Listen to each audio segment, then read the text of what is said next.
I'm Marta Bennett. I am a mission co-worker serving in Kenya since 1994, and I serve as the Dean for the School of Leadership and Governance.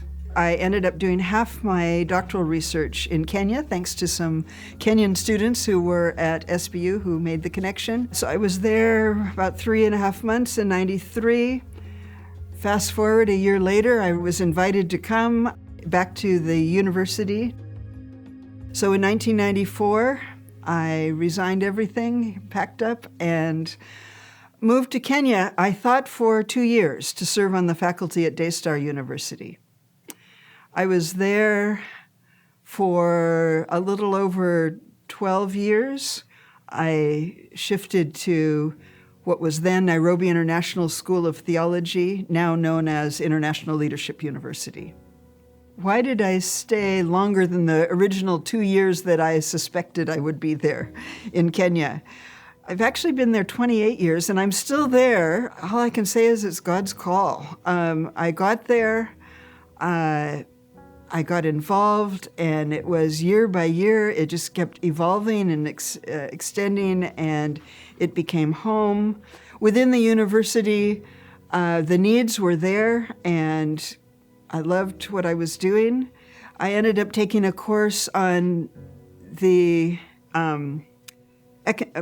economic and political realities of Kenya, because truly, the more I learned, the less I understood. And this was some years ago.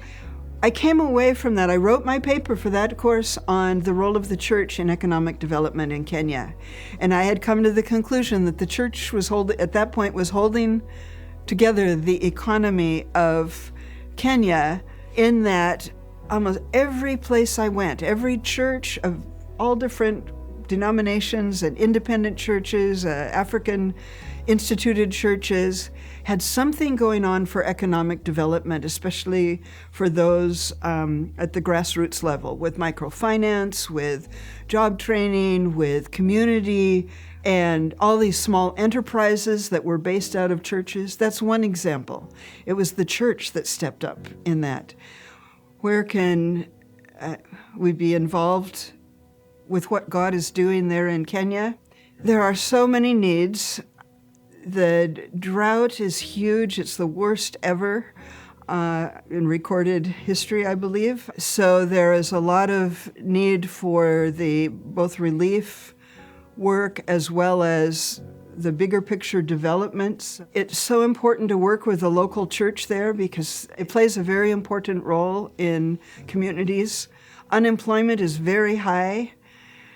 And yet it's a very young population. I think 75% of Kenya's population is under the age of 35. So a lot of energy and a lot of entrepreneurial spirit, but the need for opportunities and training. You know, in Kenya, there are so many needs, but the church is there. God's people are there. We are part of a global church, and God is using all these interconnections to further his kingdom. As partners, we don't come to fix anything. We come to share together and to work together for God's purposes. Often what someone from the U.S. can bring to the partnership is some experience and expertise of some breadth that can contribute to what people are doing, as well as financial support in ways that can add value to what they're doing and perhaps meet a need that cannot be fully met on the ground, but we don't provide all of that either. There are resources in Kenya that we can work together to surface those, so we're really a partner.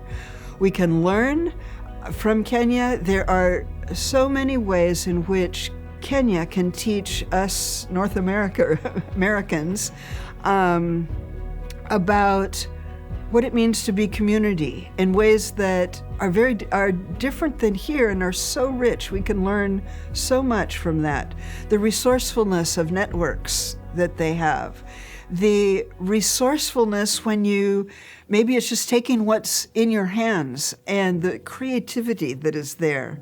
There are so many ideas especially with the young people. And learning about global culture through Kenyan eyes can enrich us so much, even as we think about where is God here at work in Seattle, and what can we learn from Kenyans that may be helpful to expand our thinking of how things can be done.